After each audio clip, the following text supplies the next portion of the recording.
Good evening, Little Masters, and welcome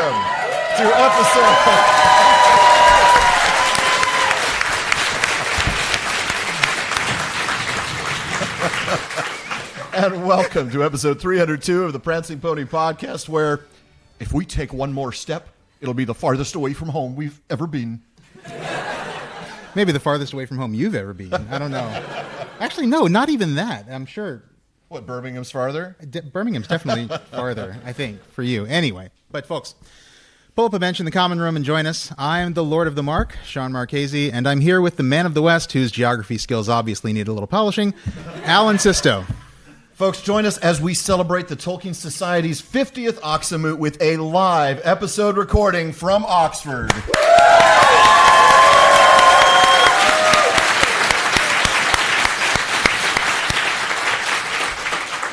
I can't believe it's taken 50 of these things for me to get here in person, but Alan has been to all 50 of them. To borrow a joke from Matt. Yeah, well, thanks so much. But no matter how you got here, you're all welcome in our common room here at the Prancing Pony Podcast, where we are reading and talking our way through Middle-earth with plenty of speculation and a whole lot of bad jokes along the way. That's right. We love deep dives into the lore, discussing our favorite themes, and a whole lot more. But we try to keep it light and fun, like a couple of friends chatting at a pub, or a couple of friends chatting at a pub with a live audience today. And we will almost certainly actually be chatting at a pub, hopefully with a live audience later tonight. But we're glad you've joined us. We are indeed. But tonight is something special. Before we dive into Book 6 of The Lord of the Rings this season, also known as the second half of The Return of the King to some of you, I wanted to start this season off right by joining my old friend and co-author, Shawn Marchese, here at one of my favorite places on earth, Oxford. And I'm really happy to be here. I mean, this is, as I said, this is my first Oxonmoot that I've actually been to in person. Only my second time in Oxford, and I really love it here. It's a great town. It's a very cool town, and it's just really exciting to be able to kind of walk where Tolkien walked, right? You know, just being able to walk by, there's the Martyrs Memorial. Like, I've heard of that thing from the biography, or, just like walking. Oh, there's the Carfax where Tolkien drove the stolen bus. Where he's commandeered, please. But no, it's been super cool and really exciting to be here, and especially exciting to be here to talk about our book. Yes. Did you bring a copy of it by any chance? Do we have to just pretend we're holding it in our hands? We're just going to pretend we're holding it in our hands, because I think I gave away the copy that I was carrying around today. So Why We Love Middle-earth, of course, you've all heard of it by now. It's releasing in the U.S. September 12th. It releases in the U.K., we understand, October 12th. Let's see, we've got 125 copies that we purchased to sell to you guys tomorrow at 10 a.m. downstairs at the far end. And if there are any left, we're also doing a session at 7:30. For those of you, I'm not sure, actually. I'm less hopeful about that than I was. Yeah, if there are any left, it's only because it took us too long to get through, which is not going to be surprising. Right. But for those of you who, if we do run out, we also have signature plates that we'll sign for you happily that you can then put in your pre-ordered book. So there's all sorts of options for you as well. Yep. Let's see, what else do we want to announce? We announced this earlier on Matt's YouTube Live, but we should probably go ahead and tell you all about the audiobook. We were able to confirm, it took a while, right, that we've been going back and forth. They wanted to hire a narrator, and we said, wait a minute. I mean, this is months of discussion on this. I'm turning this into the TLDR version, but we were eventually told, you can do it, but only one of you can do it. So I wanted to give it to Shawn, but the studios are only in LA and New York, and he's in Austin, and they need you for 6 or 7 days of recording. So I will be narrating the book next week. To be fair, I wanted to give it to Alan. Well, at least we agreed on that. I don't know if it was respect for each other as much as it was, my gosh, that sounds like a lot of work. But. That's exactly what it was. I don't want to go to a studio for a week, but I'm going to a studio for a week. So Alan graciously took that hit for us, and it's going to be awesome having him narrate the audiobook. It's going to be a lot of fun. I'm so excited for it, and I don't know, maybe I'll give him some tips on how to sound like me. You don't know that already. That's true. Sound like me. I've never been able to do a you impression. No, that's true. I mean, I can do the Kermit thing pretty well. Yeah, I've gotten the Kermit. I haven't gotten the Pooh thing down. I did hear an attempt at that out there in the crowd. Yeah. I could perhaps. No one can do Pooh like me. No, that's true. I could perhaps do. No, I can't do Kermit. Never mind. I don't put you on the spot. I don't put you on the spot. Kermit the Frog here, narrating Shawn Marchese's book. That's actually pretty good. Yeah, that'll work. That's really good. Yeah. So. Yeah, no, it's going to be exciting. Tom Shippey's not here, but perhaps Shippey should narrate your book. Tom. No, I'm not going to do that. Poor Tom. You just did. Super excited to have you narrating that, and thank you for doing that. Yeah, thank you. And maybe I'll get you on the next one. I don't know. We'll see.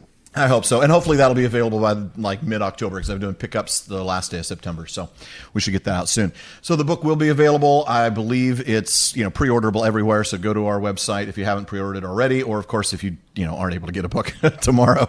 So yep. I think that's probably about it, isn't it? I think that's it. We'll take some Q&A later on after we talk to all of our guests. I'm sure some of you probably have some questions for us. It's been a while since we've appeared together in public. So yeah. Or in private, for that matter. That's true. Yeah. So we'll do some of that later. But first, we've got some real interesting people to talk to. And we want to get them out here as quickly as possible because they're waiting nice and patiently. So without further ado, I'm going to go ahead and introduce our first guest. She is a true star among Tolkien scholars. See what I did there? She is a professor of astronomy at Central Connecticut State University. She's written extensively on the astronomical and cosmological aspects of Tolkien's work, and I might just fit in a way to ask her about my favorite starman, or second favorite starman behind David Bowie. So please welcome Kristine Larsen.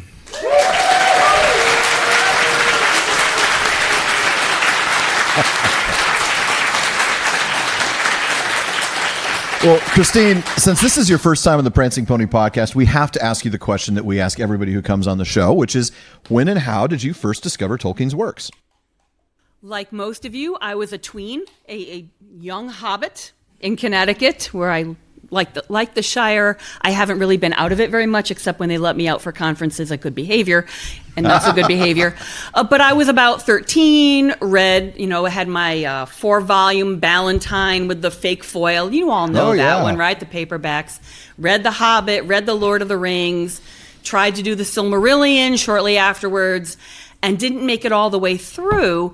But unlike some of you, it wasn't the cosmology that threw me off. It was the elves behaving badly. Yes. I just sort of, I'm like, where did Varda go? Isn't she like the hero of the story?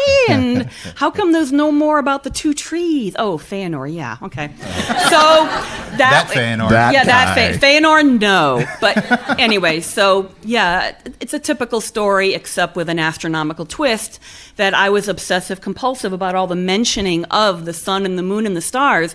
And I actually found a few years ago the notebook where I kept notes and wrote, like on page whatever of The Hobbit, they mentioned the phase of the moon. And it was amazing that in fiction, somebody paid that much attention to the stars and what was going on in outer space. And I was hooked. Yeah. Wow.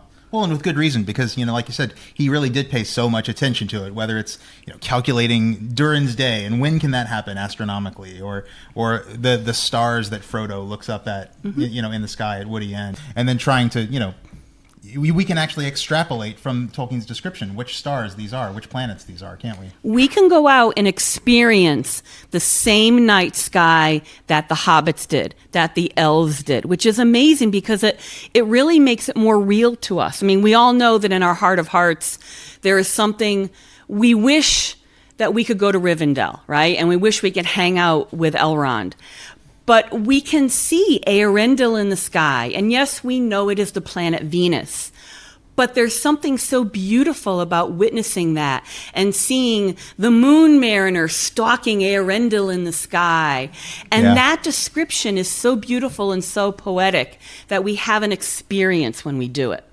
Yeah, we're literally looking up at the same moon and stars that Tolkien did, or that Maglor and Maedhros did in the first age. We can really see what they saw, and it does sort of connect us to it. So is that, I mean, obviously the appeal of all the stars in Tolkien's work, obviously the appeal to you is that you're an astronomer. But is it about connecting us to Middle-earth that you think is its primary appeal, or is there something? It seems like sometimes the stars are just stars. They're just there to connect us to that world. But then sometimes they're very symbolic, right? I mean, you can look at Chapter 3 of the Silmarillion and Varda kindling the new stars, the brighter stars, as a sign of hope for the coming of the elves. Or, of course, my man Eärendil himself, the Gil Estel, the Star of Hope.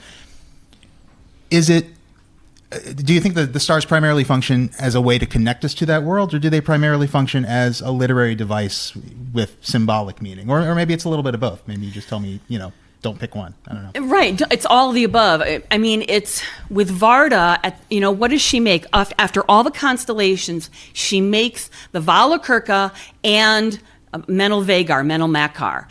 Morgoth, you are eventually going to get your tush kicked. Yes. Yeah. That is what she is saying.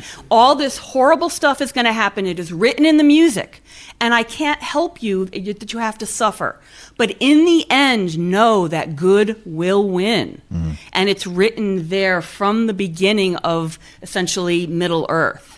And then you have the very nuts and bolts thing about using the phases of the moon as a calendar system. Yeah. And, you know, when you read The Lord of the Rings, in almost every chapter, Tolkien tells you what the phase of the moon is. Right. You're supposed to pay attention to that. He's telling you about how much time has elapsed since the last time I told you what the phase of the moon was.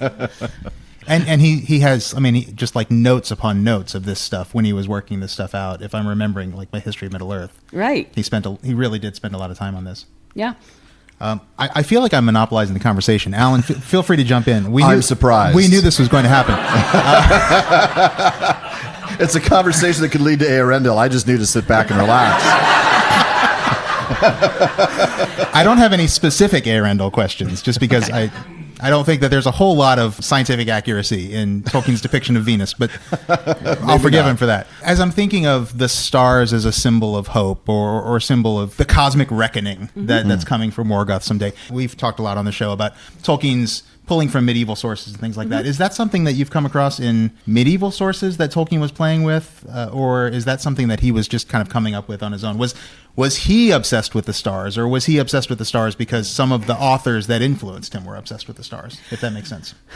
Well, we all know that Tolkien was a polymath. That man knew more about most things than any of us, right? I mean, if we could only be half as smart and knew half as much as he did. And in his world building, he knew that he needed to draw upon, botany and languages and mythology and astronomy and geology and all of the ologies, right? And so there's that piece to it. He was a medievalist and a man of his time. And one of the last papers that I've posted on the Journal of Tolkien Research is about the Star of Bethlehem and the depictions of the Star of Bethlehem in Tolkien's lifetime. Were very much what you think of in the Hallmark Christmas card tradition of this giant neon sign in the sky going, "Kid here, go see him, special." And astronomers will tell you that's not accurate astronomically and blah, blah, blah. And to that I say, well, pooh, who cares? Right. The point is that the culture that Tolkien was writing in, the people who read his book, would have this image in their mind of the giant star as a sign of hope in the sky, even though it was doing impossible things like the Star of Bethlehem. And that's what he's writing to. It's in some cases, it's just a feeling. It's a way of connecting and to say, I understand the importance of that symbolism. I, too, have gone out and seen this giant thing in the west, this brilliant star. Do you know that Venus is responsible for maybe as much as 30% of all UFO reports? Because people see this bright thing in the sky going, what's that? You know what that is? I don't know what that is. Maybe we should call it in. Maybe, So the point is that there's something very human about that experience that we all share.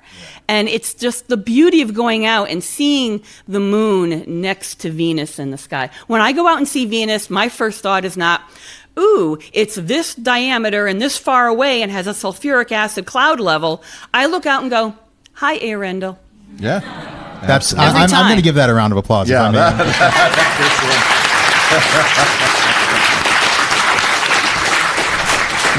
Which I'm sure everyone saw coming.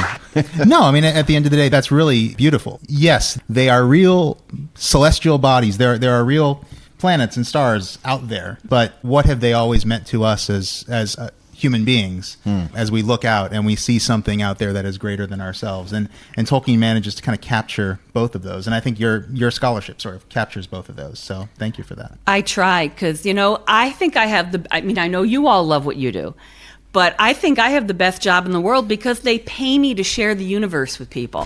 What could be better than that? And I think that, in a sense, Tolkien also shared a universe with us. And in sharing his secondary universe, hopefully it makes us appreciate things about our primary universe, whether it be trees or the stars or philology or friendship or something. And that, I think, is the beauty, the ultimate beauty of Middle-earth. Yes. Very well said. And that's why I will always stand by the creation of the sun and moon in the Silmarillion, far better than anything that would be more scientifically accurate. I agree 100%. that. I agree 100% Absolutely. with that. Absolutely.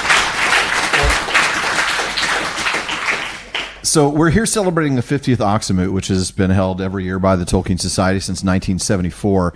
You participated in Oxonmoot for several years. What does an event like this mean to you as a fan, as a reader of Tolkien's works? Can you put into words for us the importance of an event like this that happens year after year with regularity, that you can just count on this kind of thing happening? I think that one of the best things about this is you all have those friends that you only met because of Tolkien, right? Yeah. And so first of all, it's going to see your friends. Yep. And then it's talking to like-minded people who won't look at you funny when you say the word Tolkien. And so it's this whole family atmosphere, this comfort level, this like-minded people, and it's getting new, fresh ideas. Whenever I see a talk by another Tolkien scholar, I'm like, oh, that's really cool. How can I, not how can I steal the idea, obviously, but it's I wonder if they've looked at it from this angle. Oh, this fits well with something that I've been interested in. And so it makes me smarter by hearing other people and their ideas and making me think more deeply about Middle-earth. I love that. I do too. That's really great. Let's talk about Oxford. Obviously, you're a university professor. Obviously, you have demonstrated to us all that you see the value of bringing arts and sciences together. How does it feel for you to be here in Oxford, this place that has been a center of learning, the center of learning for the English-speaking world for centuries? It's just amazing. I mean, my office doesn't look like some of the offices around here, obviously. But no, I love, last year I introduced a Tolkien friend of mine, Sarah Brown, who you may know, to Addison's Walk. She had never been on Addison's Walk before. Favorite place and to go. I brought her there, and now she's hooked. So now every year we will go on Addison's Walk. And I had an idea that perhaps Tar Meneldor, the astronomer of Númenor, might have been, shall we say, his stone observatory, the tower, might have been influenced by the Rateliff Observatory. But when I saw the Rateliff Observatory in person, I'm like, oh yeah, that's definitely, you can see a picture, but you need to experience these places as closely as you can to how Tolkien did. And then you go, yes, I can see how that might have influenced him. Mm-hmm. Yeah. Even some of the stonework, I feel when I'm walking around, I feel like I can see Gondor in some of these walls. You know, it just, it's all around you. And that's why I've been here just over 24 hours. And it's just been so magical for me, just seeing it and walking in these places. It's very cool. And that doesn't go I see away. why you keep coming back. Yeah, I was going to say, every that year. doesn't go away. When I came my very first time in 2016, I don't think maybe one or two people knew who I was because the show was fairly new. And I just remember walking through Magdalen College, finding Addison's Walk, getting total chills walking around there, realize I'm on the steps where, Dyson and Lewis and Tolkien were walking, and it's just really wild. And it doesn't get old. It absolutely never gets old. So thank you. Yeah. And the grave. Yes. And Yalier is always very looking forward to Sunday and powerful. Bringing extra Kleenex for that. Yeah, definitely. Yep. Definitely. All right. Well, I think it's fair to say that we can let you grab a comfortable seat down there while we move on to John. But thank you for coming. Thank you so much. Kristine Really Larsen, appreciate everyone. you. Yep.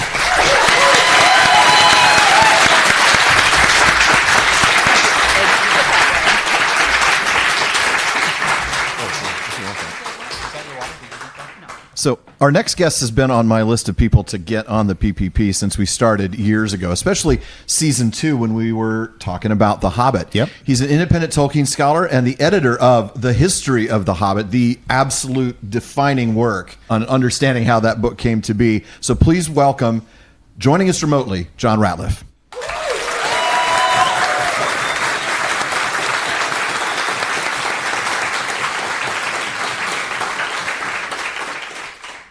Hi, John. Thank you so much. As Alan said, we've been wanting to have you on the podcast for a very long time. Since it is your first time on the Prancing Pony podcast, we have to ask you the question we ask everyone who comes on the podcast, and we just asked Kristine Larsen. When and how did you first discover Tolkien's work? Well, it'll probably surprise you how many books there are in the Magnolia Junior High School library in Magnolia, Arkansas. I was reading through the books and running out of books to read, so I decided I'd start and read through them alphabetically. And by the beginning of ninth grade, I was in the T's. One of the books I had by an author named T happened to be this book called The Hobbit. So I read it. So I read it over again as soon as I finished. So I took it back to the librarian and said, if only there were more books like this. She said, do you know about The Lord of the Rings? No. Turns out the public library has another book by Tolkien, The Lord of the Rings. Yep. So I went and got permission to get it out of the adult section. Because if you were 13, you weren't allowed the downstairs where they had the adult books. Oh, wow. Okay. Wow. The adult section. I'm just going to leave that. Yeah. Really? It's a family Really friendly kind of show, misrepresents it, but yeah. That's where you'll find Celeborn's early works. Yes. Well, leave that there. Please, John, continue. There must be more books out there like these. More books by Tolkien, books about Tolkien, books inspired by Tolkien. I've been looking for more interesting books ever since. Very cool. Wow. That is quite a story. It just kind of keeps going, doesn't it? Once you discover Middle-earth, that love, there's always a new title coming out. There's always something new to read. And it just keeps going, doesn't it? And yet I have to say The Lord of the Rings stands out above them all. The more books I read, they don't replace it. They just add to it. Yeah, absolutely. Well, I want to talk about the history of The Hobbit. So a new impression of the history of The Hobbit just came out in May. Now, we've been fans of this book for years, especially in season 2, where it helped us get through that season on the show. Yeah. Now, for those of you listening or even here in the room who aren't familiar with it, John, tell us about the genesis of the book, going back to, and I'm not sure I'm going to pronounce this correctly, but was it Tom Santosky, and how you got involved with it? It's a little complicated, so cut me off if I go into too much detail. Please, no, we want it all. Basically, Christopher Tolkien was working on the history of Middle-earth. He got to the point where he's going to have to make a decision of what to do with The Hobbit. Would he include The Hobbit as part of the history of Middle-earth? Would he skip over it? If he skipped over it, how would he deal with there being a gap? There were 3 different people who were working on various Hobbit-related projects.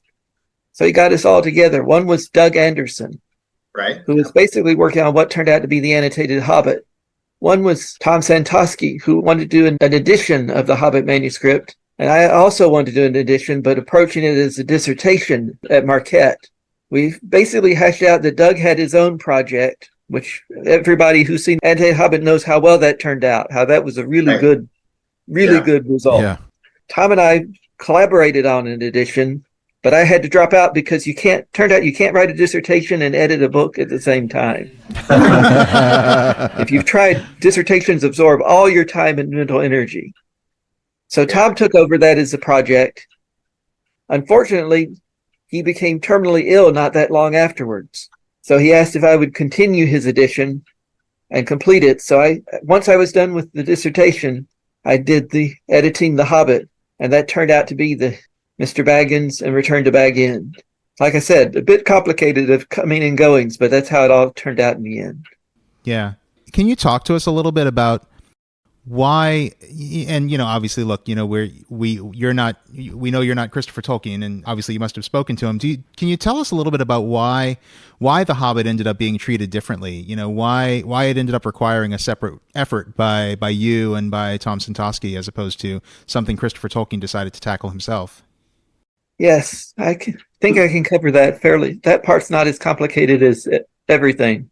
If you look at the 50th anniversary edition of The Hobbit, Christopher basically covers the essentials of what you'd have to, moving from History of Middle-earth, skipping over The Hobbit.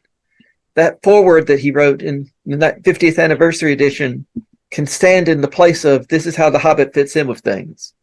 Because Christopher had never looked at the manuscripts. He went by Humphrey Carpenter's description as not very different from the final text of the published book. When he published that, saying there was only one, Christopher's published one page that had survived out of the Hobbit manuscript. the original draft. And when Tom saw that, he said, there's actually 2 more sheets besides the one that Christopher reproduced. There's one sheet that's in the 50th anniversary edition, and there's 2 more sheets that came to Marquette. So this meant that things were not as simple as Christopher thought they would be and hoped they would be. He didn't want to derail the history of Middle-earth and go off and work on The Hobbit, because he didn't think The Hobbit was that deeply tied to the rest of the mythology. He thought it was more or less an independent work.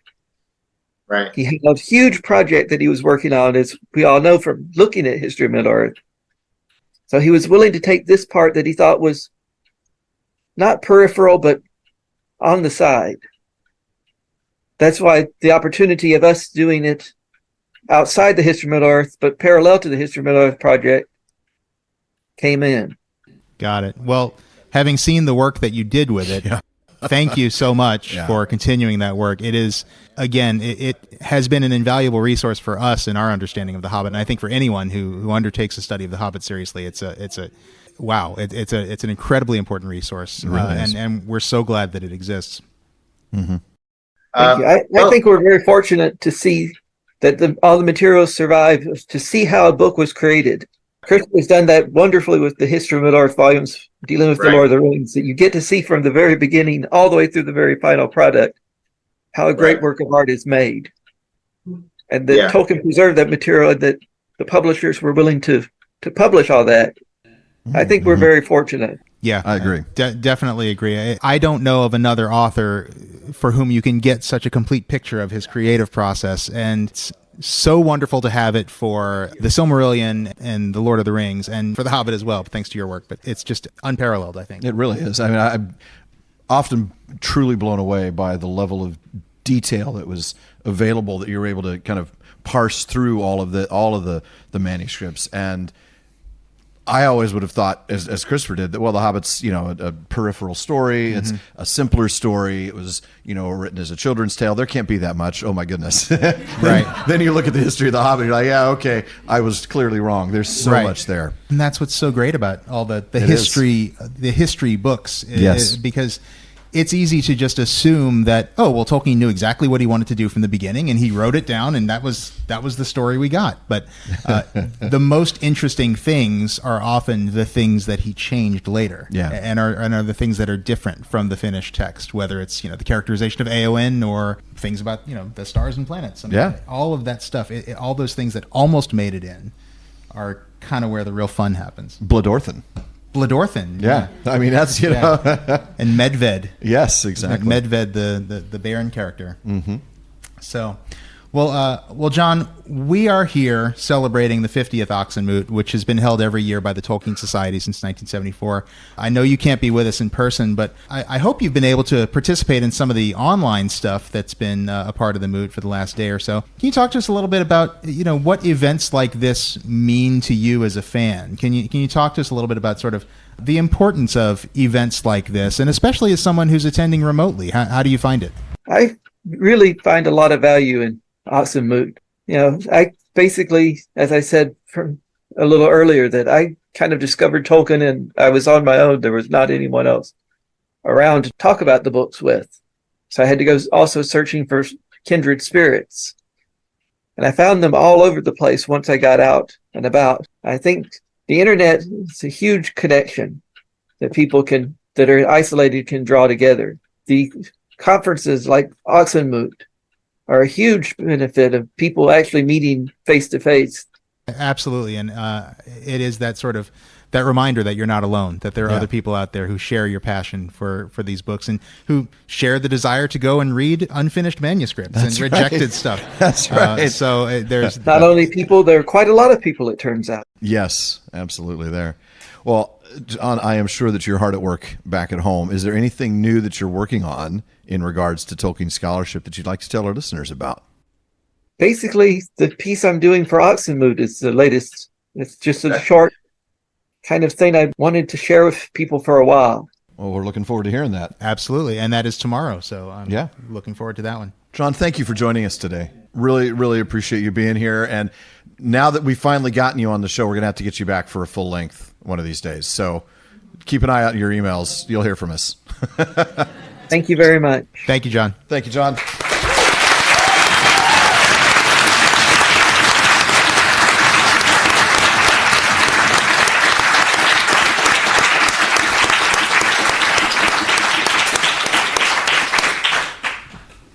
All right. Well, our last guest here today appears to be vying with John Garth for most appearances on the Prancing Pony podcast.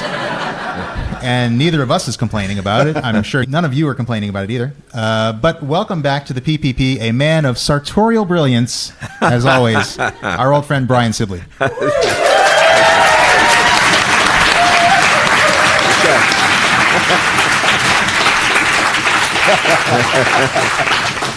You know, we have a long-running battle, waging of war about shirts. Yes, indeed. So, that's why I did not wear a print shirt today. I like to imagine you at home getting ready for this and thinking, I'm going to be on stage with Alan. What can I do to show him up? Exactly so. Exactly. Well, it doesn't take much. So. Well, last time we had you on the show, which was really just earlier this last season, we talked about a lot of things. We chatted a little bit about Joseph and the Three Gifts, Osric the Extraordinary Owl, little projects that folks may not even know you were working on. Of course, we also talked about the Rings of Power and the Fall of Númenor. You're incredibly busy. Do you have any new projects that you've been up to since the last time? Like John, I've got to deliver my talk tomorrow, so that's probably the thing that's been most pressing on my mind. Yeah, there are things, sort of murmurings of things that might be happening, but as the last time, I think the time before last when we spoke, there's these sort of NDAs that you have to sign, and so of course. I'm actually selling it up, which is nothing there to talk about really, but still we'll pretend that something might happen.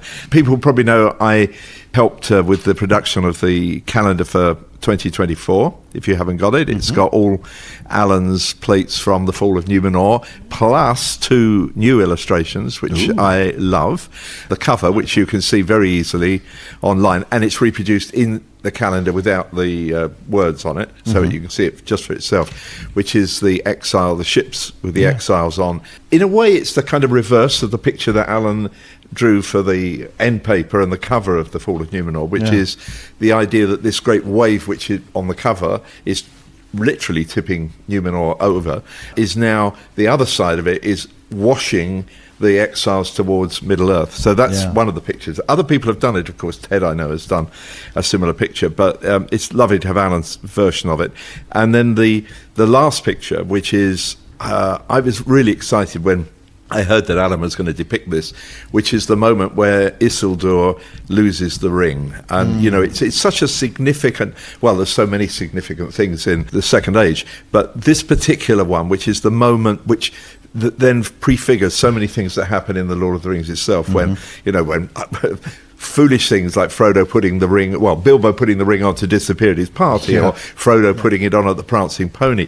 But then all those really intense moments, like on the seeing seat at Amon Hen, or when they're having to escape and get past that gate and so on. So there's so much there that's symbolised by that ring, and no point actually in the Second Age is more significant, I think, than that moment when, Isildur, who, having been warned by Elrond not to keep the ring for himself, but to get rid of it, because everybody could see by then this is not a good thing to have. but of course, like everybody else who comes in contact with it, he's tempted and he keeps it. And what Alan has captured is this moment where Isildur is diving into the river to hide because of the orcs and their arrows, but the ring, tricksily, of course, as it does with Frodo and Gollum, slips away and goes off into the water. And you can see the ring and Isildur realising with absolute horror that he's now visible to the orcs on the bank who are firing arrows into him. So it's an amazing piece. I love it. I helped in the sense of talking with Alan about it and presenting a little introduction to it. So that's out. And I'm also working on revisions to the Fall of Númenor, because there are some errors in it.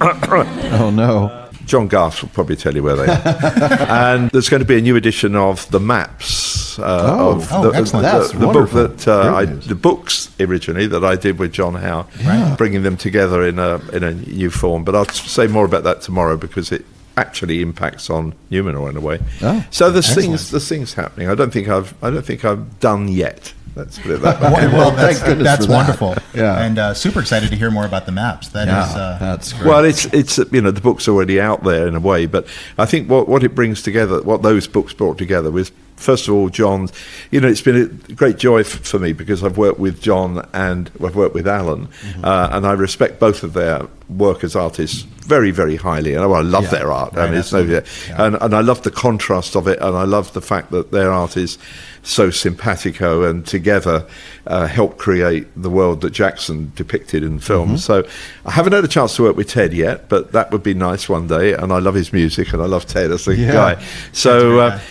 But what John brought to the maps was just, I think in a way, as Pauline Baynes did very early on, giving an artist's view of a map of Middle-earth, and it isn't just a map in the sense of like an ordnance survey map. This is a map which you feel is part of telling the story. And maps in books, well, for me, I think for every reader actually, if you pick up a book and it's got a map in it, there's something incredibly special about that. Treasure Island, Winnie the Pooh, 100 Acre Wood or Treasure Island, it doesn't matter. And there's obviously loads of other books with maps in, whether it's something really serious and dramatic, whether it's a map of the universe or a map of the heaven and hell, or if it's just a crime novel with a map in it. So maps make a book real to me. And I remember when I first had my first edition, or not the first one I bought, but the first nice edition I had of The Lord of the Rings, when it had the maps actually folded out at the back of the book. And it was like, you're opening up this map, and X marks the spot, and here there be dragons. Maps are just magical. And we love maps, and we love what's going on the edges of maps that we don't actually know and can't see and can't identify. So I'm all for maps, and it would be nice to revisit it. So that's good. Yeah. And I just, I wanted to say about just out of this meeting today, fascinating to me, just how many things you were saying, that people's ideas come together and they feed other people's ideas. Those phases of the moon, anybody who knows the radio drama that I worked on for the BBC in 1981, and I just pause here for the moment because I only recently heard of the death of Michael Bakewell, my co-writer on that series. I just want to pay tribute to him, because without him I would never have done what I did with the radio series, and it would have totally changed my career if I hadn't. So all respect to him, and may he rest in peace somewhere across the Sundering Sea, I hope.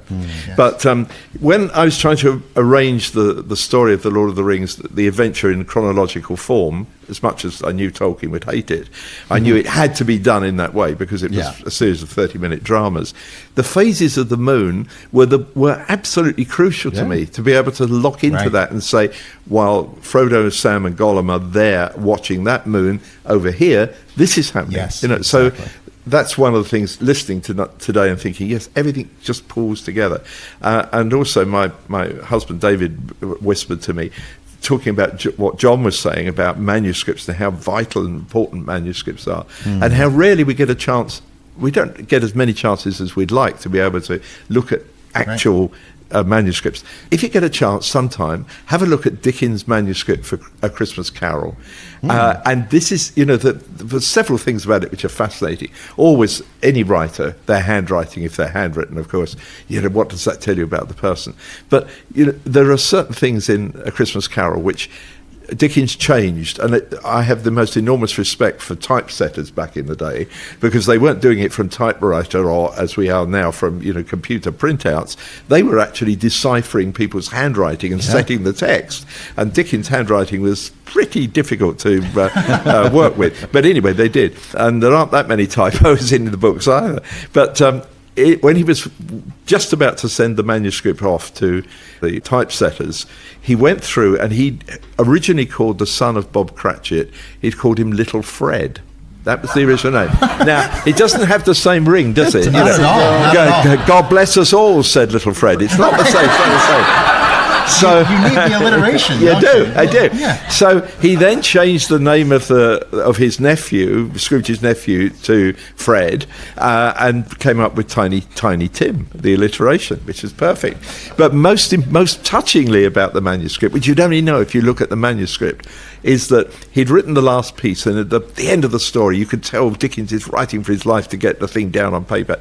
And he writes, Scrooge did this, and he did that, and he gave money to this, and he went to church, and everything's going to be great, and looks after Bob Cratchit and so on. But he hadn't said what happened to Tiny Tim. And so he'd written originally, and to Tiny Tim he became like a second father. But when he was just sending it off, I guess he must have remembered that we've already read that Tiny Tim has died, right? So he writes in between the lines, and to Tiny Tim, who did not die. And you know that he thought, oh my gosh, they will think he's dead. So anyway, that's a bit of a digression from Tolkien. But I just wanted to say how important manuscripts are when we get the chance to look at them. Yeah. And another one, Oxford based this time, is have a look sometime at the original manuscript of Alice's Adventures Underground, as it was originally called when Lewis Carroll wrote it, or Charles Dodson wrote it for Alice Liddell, and gave her the manuscript. I mean, these are such precious things. Yes. Yes. And I don't know whether I'm alone in this, but so many people worry about the world and the future and the planet and so on, as do I. Mm-hmm. But there's this ancillary thing that I worry about, which is not just what are we doing to the planet and the wildlife and the future of humanity, but it's also to do that we hold, all of us, and Tolkien's just part of it, this enormous hoard of treasure in writing and music and art. That we have the opportunity through study and research to understand more and more about. All of these things are so precious, and it's not that it's a just thing. It's not just that the polar cap is melting or that the rainforests are being destroyed. It's also that all of these other attendant things, all the observations and understandings of the great poets and writers and thinkers are also vulnerable, and they're out there, and they will go too. So, I think we know now that Tolkien was at heart the green man. He was the conservationist, and I love that fact about him. And as often as I can, I was asked actually this morning by a rival firm, which I won't draw attention to. Collaboration, not competition. That's right. Who I would, if I said I never did cosplay, if I had decided to ever put on a costume, what would it be? And I said I'd like to be something, if it was reasonably comfortable, and it sounds uncomfortable, I'd like to be Treebeard. So I'm very locked into that. Yeah. Good. So two takeaways from that. One, we all want to see you in a Treebeard costume. Yeah, absolutely. At the next Oxonmoot. Yeah, and we're getting on to weather about it now. See what Richard Taylor can come up with. And then two, Little Fred is the trotter of Christmas. Yeah, he is. Exactly. So, yeah. I mean, none of us know, do we? We don't know what we would have thought if we'd have read Trotter. Would we have, or Bingo, for example? Would we have just said, "Oh yeah, that's what they are"? Sure. Probably would. But really. Would it have had the same gravitas? Well, I don't know. Little Fred, I like it. I think we probably need to let Brian get back to his seat and say thank you for joining us tonight, Brian. We really appreciate you being here. Thank you so much, Brian Sibley.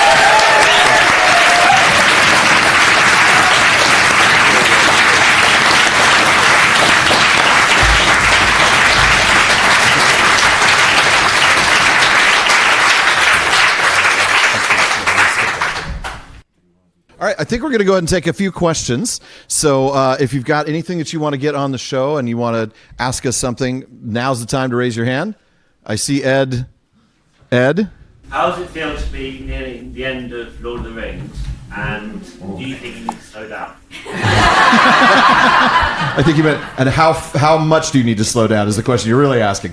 Wow. Yeah, it does feel intimidating. I have to tell you, when Tolkien Reading Day came up last year, I chose, it was adventure and travel or something like that, and I chose, one of my readings was the very end of the Grey Havens, but I have to tell you, it was specifically because I was trying to steel myself for next year when I'm actually doing that on the show and realizing it's the end of a 6-year journey through those books. The way I comfort myself is by realizing that it's going to be at least 2 years worth of extra legendary material, 2 years worth of non-legendary material, and then a 2-year rerun of the Silmarillion. So there's still going to be plenty of Prince and Pony podcasts to go.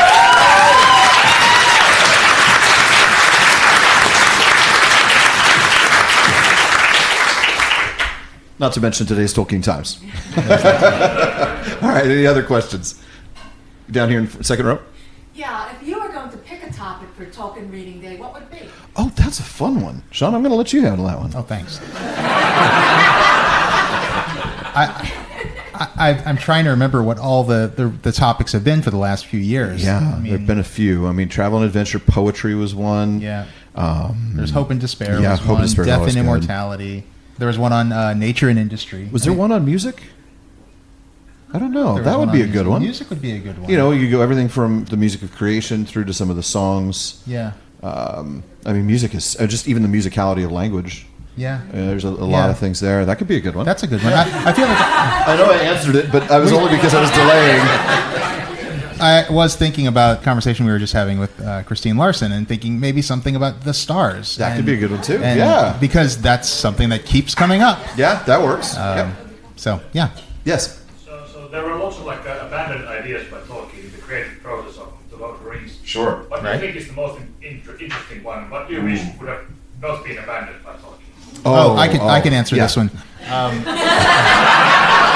this one I've got. I didn't need any time to think about this one.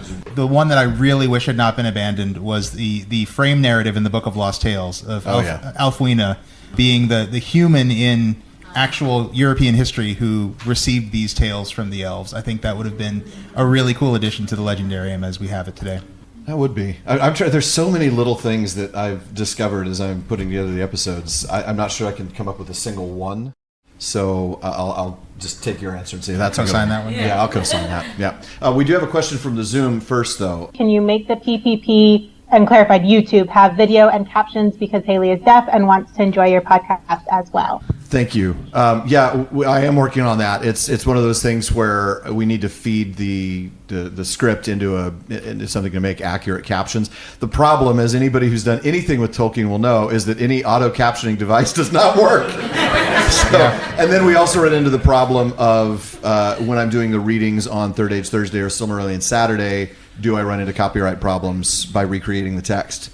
So, and that also would apply for long passages from the letters. So I'm not sure, but we will try to work on that. YouTube's auto captions are terrible, so I apologize for their awful inability to represent any of the names. But that is a good question, and we are working on it.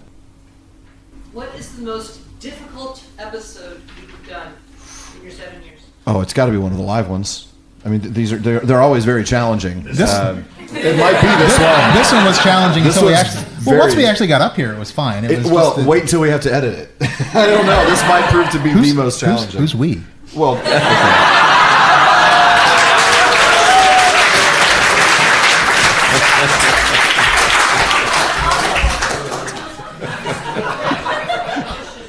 You don't want me anywhere near those files. That's what I'm saying. I meant me and Jordan, but yeah. Right, okay. That's fine. The live ones are always the most challenging. A lot of times because they have the shortest turnaround too.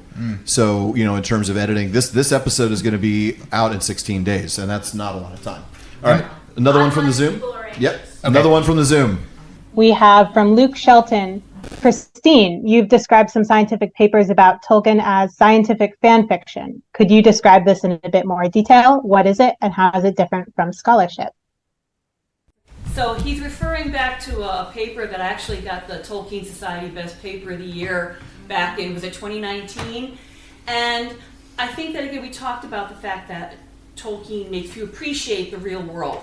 And what I've really appreciated is fans, and I count myself as a fan, trying to come up with a real world explanation for things like Durin's Day.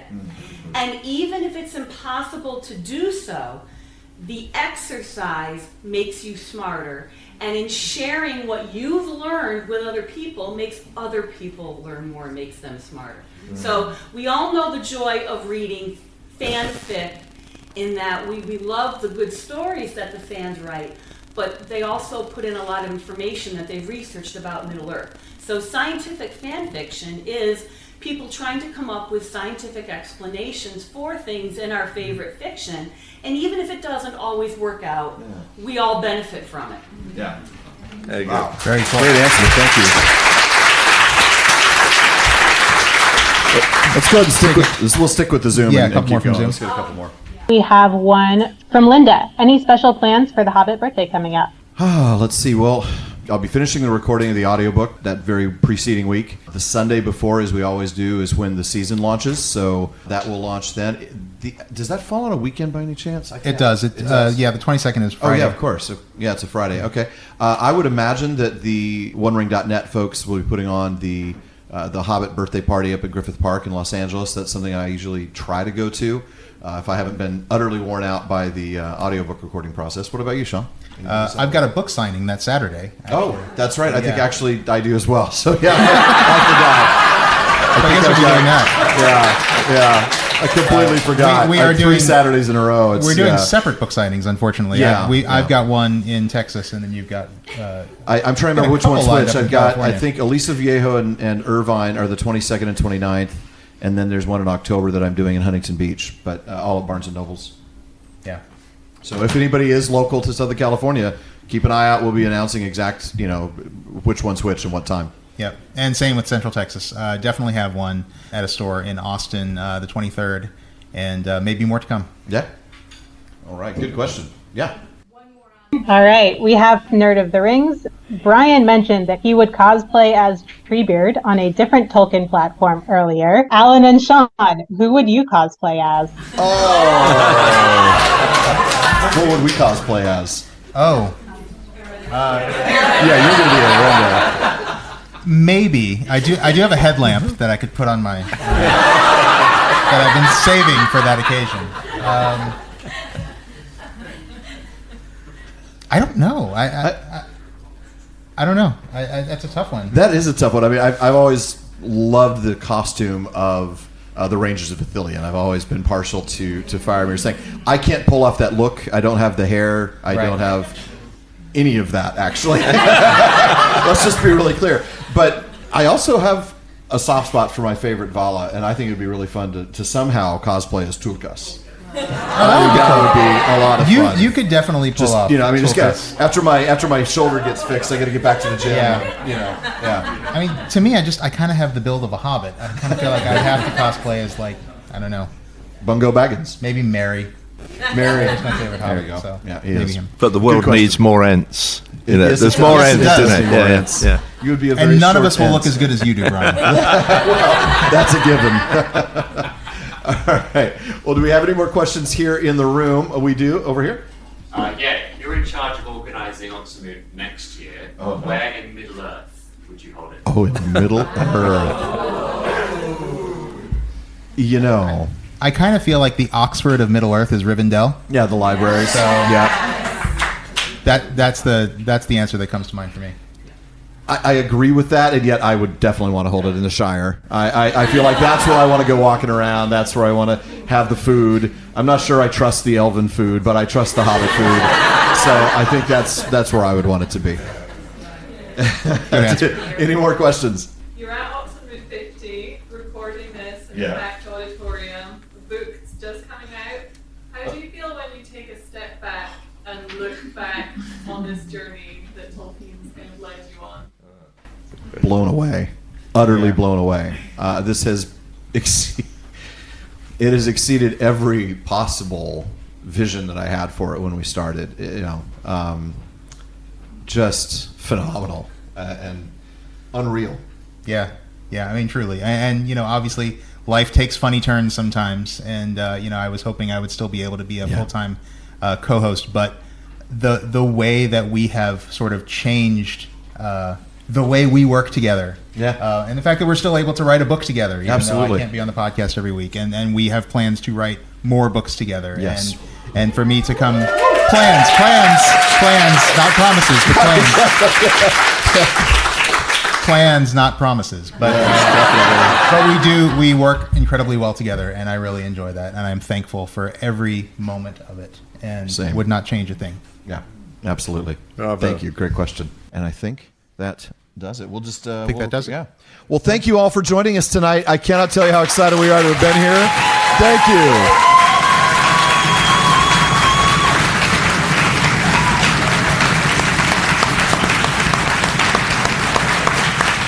And just another reminder, you folks are the ones that make this show work. Without you listening, without you supporting the show, it never would have made it to this far. So that question about, looking back, it's all really about you guys. So thank you again.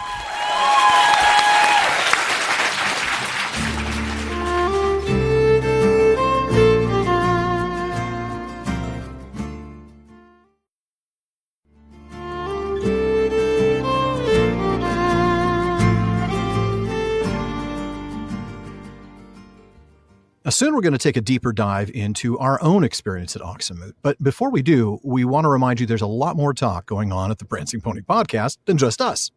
That's right. The PPP has an amazing listener community. They're always coming up with great questions and discussions across all of our social media spaces. So check out our common room on Facebook, our dedicated subreddit, Twitter, and more. Now on Facebook, just look for the Prancing Pony podcast. Follow the page to get the news and the latest episodes, but you're going to want to join the group to get in some great discussions. Or if you prefer Reddit, you can find us there at r/prancingponypod. And on Twitter and Instagram, we're simply at prancingponypod. And if you want daily Tolkien content, check out Today's Tolkien Times on YouTube and all your favorite podcast apps. It's my new short format daily show with everything from Mailbag Monday to Silmarillion Saturday. Be sure to check it out at youtube.com/@TolkienTimes and follow @TolkienTimes on all your social media. And folks, if you enjoy this show, please consider supporting us by joining the Fellowship of the Podcast. It's what helps us make the show better every season. When you join, you get the best Discord community around, and that includes live episode recordings and hangouts every month, episode postscripts, ad-free episodes, and a whole lot more. You can also become part of our Questions After Nightfall episodes, or even join us as a guest in the North Wing. So please, go to patreon.com/prancingponypod to show your support and join the Fellowship of the Podcast. And of course, you can always help us out by giving us a rating and review on Apple Podcasts and a rating on Spotify. And please, don't stop recommending us to your friends. Okay, so here we are. We're back home in the U.S. We're back in our booths. I think it's been 6 days since I got home. What, you got home a couple of days after I did, Alan? A little less than a week. And so we're just kind of here, kind of talking about reflections on the event. We knew that we wanted to kind of spend some time when we're up there and we're talking to all the guests. That's great, but we don't get enough time to talk about ourselves, and we're selfish people and we want to talk about ourselves a little bit. No. A couple of narcissists in the booth. Yeah, here. Totally. No, I mean, I think this is actually a really good idea to sit here and talk about it, because it was my fourth Oxonmoot and your first. Yeah. It was a very different experience for both of us in the sense that, obviously we had the book signing and a huge live recording. So in many ways, it's a little like Tolkien 2019 in some regards, but also very different.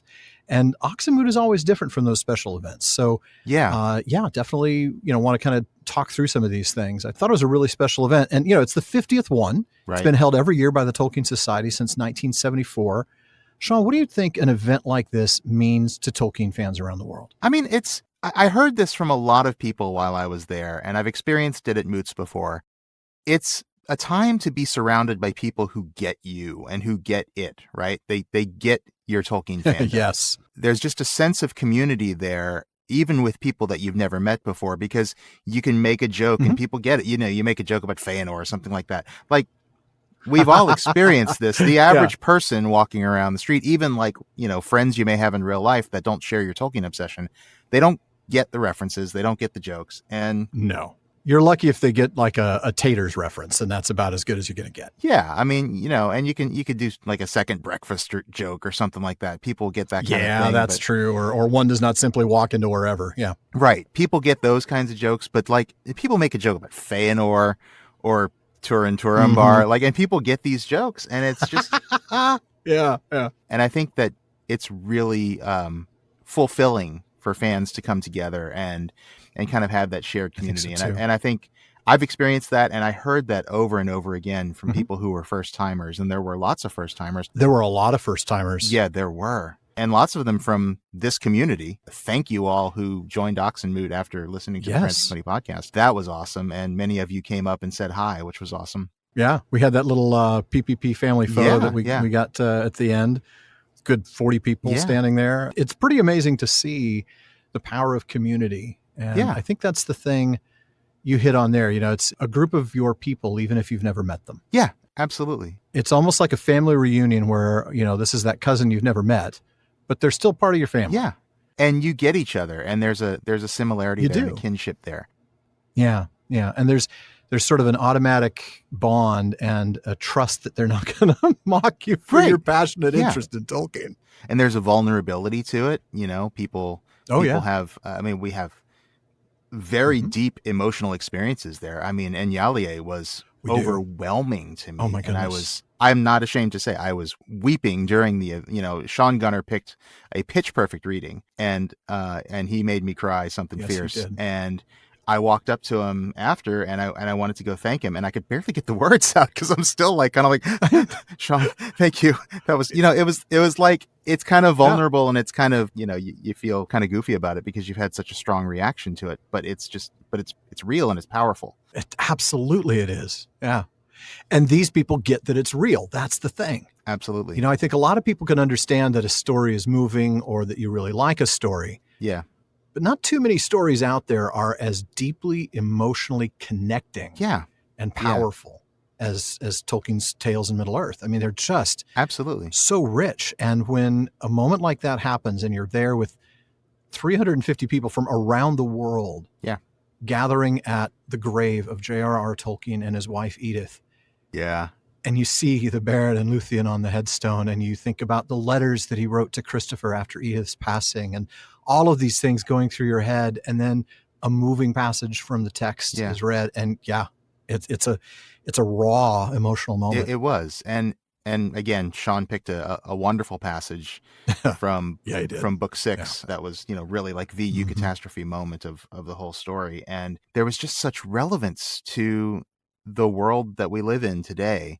Again, we talk about applicability, not allegory, and you really felt it. And and it really works. And there are lessons in Tolkien's work that are applicable, and there is encouragement and there is hope in Tolkien's work that's applicable to our world. And so it's overwhelming for all of that. Not to mention just the fact of, standing by the gravesite. And I did kind of edge my way in, so I was kind of close because I hadn't been to the grave before. You're standing close to the gravesite and just thinking like how much this man changed our lives, changed my life and changed all of our lives. And I remember that feeling so distinctly from my first Oxonmoot, right?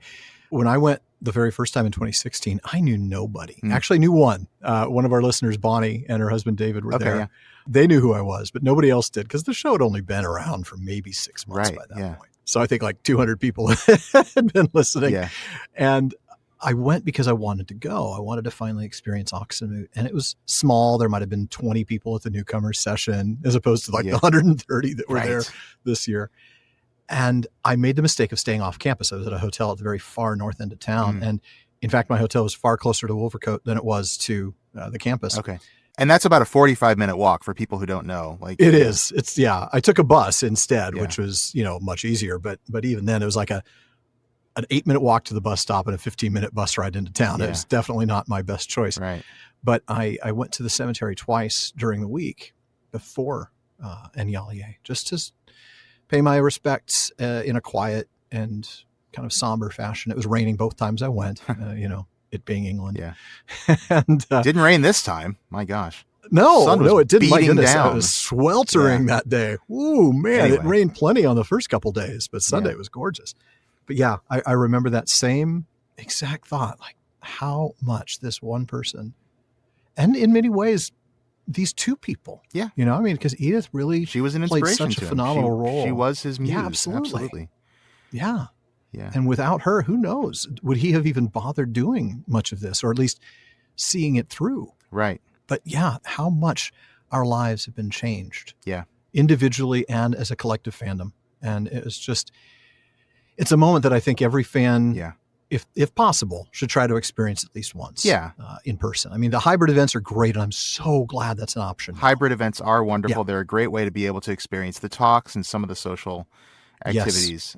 Yeah. But there's no substitute for, well, really even just being in Oxford itself. Yes, especially for an extended period of time, right? You and I were there last summer when Amazon took us there on the day trip from London. We were there for a few hours. I think maybe we got in I don't know, I'm making numbers up, but we got in around like 9 a.m., 10 a.m., and we're there till like 5 p.m., 6 p.m., Yeah, exactly. And that was cool. That was great. We saw a lot of cool stuff. We did a walking tour. We got to see Exeter College and stuff like that. Punting on the river. Yeah, we went down. Yeah. That was all cool. But being there for several days, you have a chance to walk around and see the places where Tolkien walked. And it can be, it can be significant places like walking past the Eagle and Child or the Lamb and Flag, or stopping in to go have a pint at the Lamb and Flag, to just walking around and seeing stonework. I mean, Oxford is a beautiful old city with all this medieval architecture, and it's gorgeous. And you can just walk around and you can see stonework and think probably what Tolkien was thinking of when he envisioned, Minas Tirith or something like that.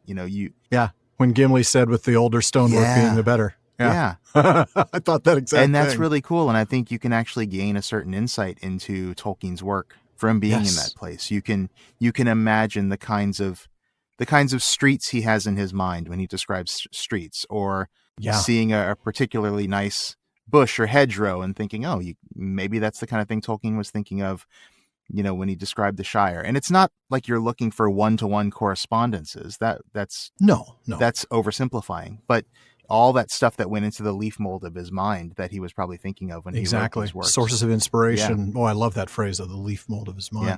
I know that's straight from the preface there, if I remember correctly, or the introduction. Yeah. It's one of his own phrases for sure. And it's just, I think you gain a new appreciation for his work when you walk in the places where he walked. 100%. I didn't get to do it this year, partly because I'm still dealing with that back injury and can't walk an exceptionally long way. But all 3 other times that I've attended, I have taken the time to go to Magdalen College and walk Addison's Walk, which is always a deeply moving experience, because that's where he and Lewis and Dyson had their famous walk. Yep. You almost feel the ghosts of these great men. Yeah. There's an inspiration. You think about the inspiration that DCPS tried to give to one another, the idea that they were going to go out and change the world. And, we don't have such grandiose ideas or goals. No. We're definitely more humble than that. And I'm not saying that they were prideful. They just had the ability and talent to pull it off. But, the goals we do have, it's really inspirational to walk that and to feel that spirit and to see those same places that look now, I'm sure, very similar to what they looked like even back then. Yeah. Powerful, powerful place. It is. And it's absolutely one of my favorite cities in the world now. And I'm looking forward to going back. Yes. And 100%. I would like to go back to Wolvercote Cemetery sometime when it's quieter. And Yali is a very powerful and wonderful ceremony. There's a lot of people there, though. And I felt like I could have spent a little more time at Tolkien's grave, sort of paying my respects. I didn't want to monopolize too much of the time because there's hundreds of people there all trying to do the same thing. Hundreds, yeah. I mean, with 350 people in attendance, you figure at least 300 of them are still physically there at Anyalier. Ballpark, because some people have to leave for early flights. But my goodness, it was very crowded. And, the thing is, there are other graves to go and visit too. Priscilla and John are just across the way. Just a few steps, to the left of where Tolkien's grave is. And over on the Protestant or heathen side of the hedge is Humphrey Carpenter, the biographer and editor of the Letters volume. Yeah. It's definitely worth taking time to be there. And it is a beautiful place. Yeah, it really is. So. It's a very beautiful place. I recommend it when it's raining. Apparently. I really do. Just a light drizzle, nobody's there, and it's absolutely I would have killed for a little more rain while we were there, because by the time I got there on Thursday afternoon, I know it had rained on Thursday morning. The rain was almost gone. And I think it had rained on the Wednesday, right? But yeah, by the time I got there, I guess I just brought the Texas sun with me. Pretty much, because I got there Wednesday, it was raining most of the evening, and then it rained on Thursday. But by Friday, it was sunny and warm. Yeah, and it was hot. I mean, by warm, I mean English warm, which is really uncomfortable. The British attendees were just like this. Yeah, it's not usually this hot at the beginning of September. Right. Yeah, this is when you're in those tiny rooms and you're like, why don't they have air conditioning in these tiny little and everybody goes, we don't usually need it. You'll need it sometimes. Yeah. But so it was incredibly powerful, incredibly memorable, and that's just Oxford. Like that, we haven't even started talking about the moot itself. I mean, no, you're right. Just the place. Yeah. So why don't you talk a little bit about what was different this year compared to previous Oxonmoots? Because you've been to this was your fourth one in person, you said? Yeah, this is my fourth. Yeah, I went to 2016 when it was pretty small. I mean, I want to say maybe 150 people. I could be wrong. I could ask Shawn Gunner, but I don't think he's available right now. And then 2018, which was big because that was the year that the Bodleian was doing the Tolkien exhibit. Yep. And I really wanted to go to that exhibit. And then, of course, I didn't go in 19 because we did Tolkien 2019 in Birmingham, and they were purposely making Oxonmoot a much lower key event. Because it was just a couple weeks They didn't after. expect a lot of people. Right. It's like exactly, not even a month later. 2020, of course, COVID. And so there wasn't a 2021. It was all online. Mm-hmm. I did go to the 2021 event because I felt like I needed to be back in touch with my people. Yeah. And then, it's too expensive and difficult to try to travel there every year. I can't go every single year. It's especially the way airfare is going. Right. So I don't expect to go next year. But yeah, what was different? The first thing that struck you was the size of the event. That's what I gathered. It was a lot more people and a lot more green badges, right? Because at the event, first timers wore a green badge. I was a first timer in person, but since I'd attended online, I had a white badge. But I didn't know that. Yeah. I mean, you should count as a first timer if you've only attended online before. I would have thought so too, but no, they gave me a white badge, and maybe it was just they're like, oh, Shawn. Maybe they just assumed, it's Shawn. He's been here a million times. They might have thought that. Or maybe I checked a box somewhere that I. Oh, maybe. But maybe. No, I had a white badge, but there were a lot of green badges there. A lot. And it was neat to see so many people from so many different countries. There were, of course, a lot of Americans and a lot of people from our own listenership. And that's good. I want that. I want to see our community. The tricky thing is that fandoms by their nature sort of kind of gather in their own little groups. It's just human nature, right? We can't help but gather around the people that we know.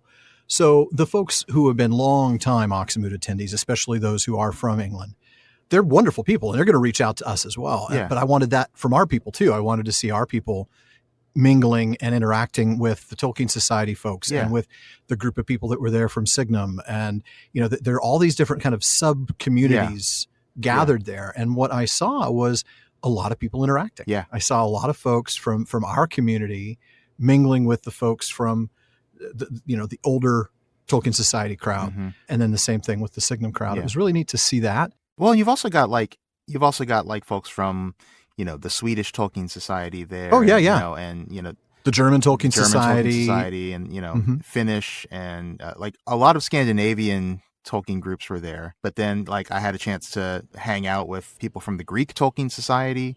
That's right. They had their prancing pony things on that I thought, oh no, did we steal their sign? They didn't seem too upset. No. The international flavor really is something special. Yeah, definitely. And even though I had seen that in other years, it was always to a much smaller degree. Yeah. Because I think just the sheer numbers really changed that dynamic. Yeah. And I will admit I was kind of surprised by that because there was some of that at Tolkien 2019 for sure. Yeah, definitely at 2019. But knowing that Oxonmoot is typically a smaller event, I kind of thought maybe it would be a little bit more local. I thought maybe it'd be more just the UK and maybe some US attendees. But no, it really did have an international flavor, and that was really cool. It was neat, like in our book signing, and I know we've got to discuss that later. But I loved seeing so many different nationalities represented. Yeah. And talk to people from so many places around the world. Yeah. It was really fantastic. And I think, again, that's just a reflection of the size. Yeah. When you have that many people, you're bringing people in, especially for a special event. Being the 50th, I think really encouraged folks who maybe hadn't attended before to think, okay, I've never been, I've always wanted to go. This is the year. Right? I have to go this year. And not only was it the 50th Oxonmoot, but it was also the 50th anniversary of Tolkien's death. And so that was another really good reason to be there. That was powerful. Yeah. Saturday was the 50th anniversary of his passing. Yeah. And I think the international flavor and the people being gathered from all over, that's something that I hadn't gotten from previous Oxonmoots that I attended online only. I mean, again, online is a great alternative. And it's, if you can't afford to travel or you can't get away from real life, which is perfectly understandable. It's a very affordable alternative too. It's a very affordable alternative. And it's a great way to see the talks and have access to the recorded talks later. The Tolkien Society and the Oxonmoot chairs were really good about programming virtual events online during times that, weren't friendly for the UK as much, but like would be better. Yeah, for, that's true. people in the US and Canadian time zones. Yeah. Like I'm going to have to watch Jeremy's talk later because it was at 1 a.m. in the UK. Yeah. And they were really good about programming. And that's content. when you're out drinking with your friends in the courtyard. Exactly.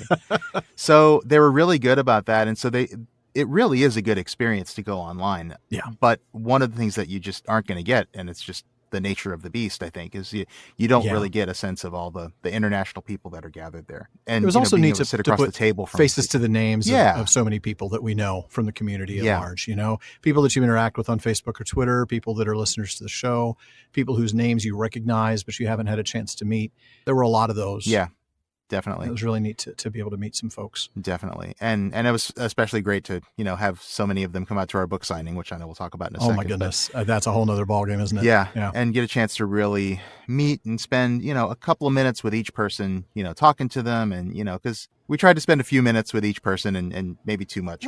I think the statistics bear that out, right? I mean, we did a 2-hour signing, sold about 80 books in the first session. So minute and a half, 2 minutes for everybody that came by. And that was nice, to just chat with folks. And I was glad we did that instead of trying to rush through it in an hour because you really do get a chance to spend time with people and, I mean, it makes me feel bad for folks who got to the back of the line. I do. But at the same time, I want them to have the same experience when they get to the front. Right. Absolutely. And I think we achieved that. I think we did. But anyway, we'll talk more about the book signing later. Let's talk a little bit about some of the other program stuff. What were you most looking forward to when you went to Oxonmoot? Oh, I have to say, because it's an in-person event, I'm always most excited about catching up with friends. Yeah. I really am. The social aspects of it are the primary reason why I go in person. Yeah. The talks are always great, but I can get the talks doing the hybrid and online event. I would also add, though, maybe seeing Brian Sibley in person because, he's just such a great guy. We have such a great, he's so great. Chemistry and banter. It's so much fun to hang out with him. Yeah.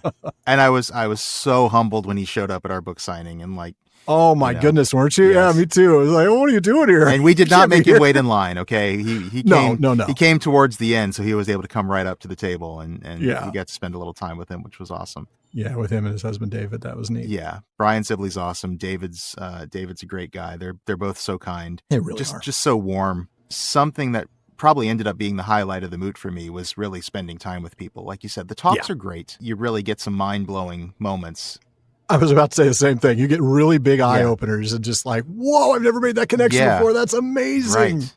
But the more I go to these things, the more I find I want to spend more time outside of the talks, just like hanging out with friends. And I'm glad we got a chance to do that. They had the big marquee up in the quad where you could just grab a pint.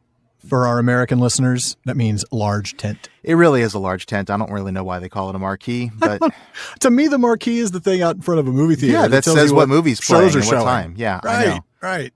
I know. But no, the socializing was really the best thing about it. That ended up being the highlight for me. Especially catching up with old friends. Totally. Yeah, definitely. But I think kind of going into it, I was excited for Inyalié, of course, because I had seen it online, but never been in person. I was super excited to meet Kristine Larsen. I've been following her work for a long time. I know.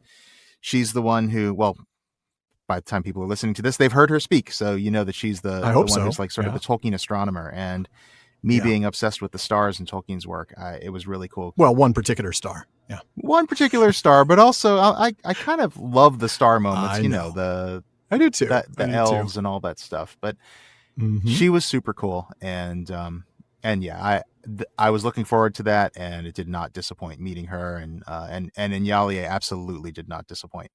Yeah, it really, it can't. I mean, that's the thing. Inyalié is always in some way moving and poignant and deeply touching. Even when Shawn Gunner picks a more humorous passage. I mean, anybody who's spent more than 5 minutes with him knows how much he detests Tom Bombadil. Yeah, but he did a Tom Bombadil passage a couple of years back. And the COVID year, wasn't it? I think it might have been. It might have been the hybrid, the 2020 year. Yeah, I think it was because I remember feeling, I don't know, it felt so cathartic to hear Tom Bombadil. It did. To hear Tom Bombadil, exactly. After the year we'd had.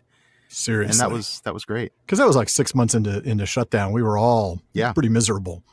Yeah. And that's the thing. Inyalié is always great. Yeah. All right. I talked a little bit about what ended up being my highlight. What was yours? Ooh, this is going to sound so terrible. our book signing really was the highlight of the mood for me. I know that sounds selfish, but I don't mean it from the perspective of, ooh, I sold 100 books. I mean it from the perspective of, I got to meet so many cool people, people that I have not had a chance to meet, but who I've been in their ears for hundreds of hours over the last few years. And I finally get to meet them. Yeah. I know from their perspective, they finally get to meet us, but for me, it's neat to meet them. But, well, yeah. And it's such a privilege, really. It really, really was. Yeah. So I think that was No, it was. And honestly, that book signing was like a dream come true for me. Yes. So it's a lifetime moment, you know, it really is. was. So it's hard to say that wasn't the highlight. You're right. It kind of was the highlight. Kind of was like, you know, although to keep it on the us mode, the other highlight was when we began our live recording. Yeah. And the whole crowd was singing our music. Yeah. I mean, and just erupted. Erupted in applause. We packed that room. We did. Absolute max capacity. They had to clear people out of the aisles like fire marshals won't let you be here. Get out. They actually had to come in and make an announcement and say, like, we can't let anybody else in this room, which was pretty awesome. And then they had to stream it in the other hall. Yeah. Yeah. And that was pretty awesome. Yeah. And then when everybody started doing the song, it was just like, oh, wow. Oh, this man. is magical. Gave me chills. Yeah. Yeah. That's just amazing stuff. And it's humbling, you know, I mean, it's one of those things. I've had this conversation with a few people who who help kind of keep me grounded. It was like, it's easy to let moments like that puff up your ego, but when you realize how much time and energy these folks have poured into supporting the show and building community, and you realize the importance of what we do. I can't think of it on a daily basis. I think we've had this conversation before, right? We can't think going into the booth, oh, today I'm going to help somebody get through a hard time in their life. Yeah. I can't do that, or I can't do what I'm doing. But it is exactly that kind of moment that humbles me and helps me realize, wow, this is so much bigger than me, so much bigger than you. And it's just, And when you see the relationships that have formed in this community, they're really strong friendships. You know, there was a pretty decent sized group of Prancing Pony podcast listeners who ended up taking like a side trip to Wales after Oxonmoot. And that's pretty cool to see how, just it is, isn't it? People just, we had nothing to do with that. No, we weren't there. They just pulled it together on their own. They pulled it together on their own just because they're friends. And you know that people have forged really strong friendships through this community. Yes. People have forged romantic relationships through this community. Yeah. It's pretty amazing. And it's really cool to be there and spend time with those people and see the impact of the work that we've done as podcasters and that you've continued to do on the show, and that hopefully our book will continue to be out there to bring more people into this community, Exactly. 100%. Well, setting aside our book signing, what was your favorite talk or event of the Moot? That's tough. I mean, it is, isn't it? There were some really good ones. Yeah. I mean, again, the socializing was so great that I really thought the parties really stand out to me, because that's when I got a chance to talk to people. So I think all the parties were a lot of fun. That pub trivia event, I cannot believe that's the one I was thinking of. It was so much fun. It was fun. I can't believe I didn't do better. I can't believe you didn't do better. I can totally believe that we tied each other.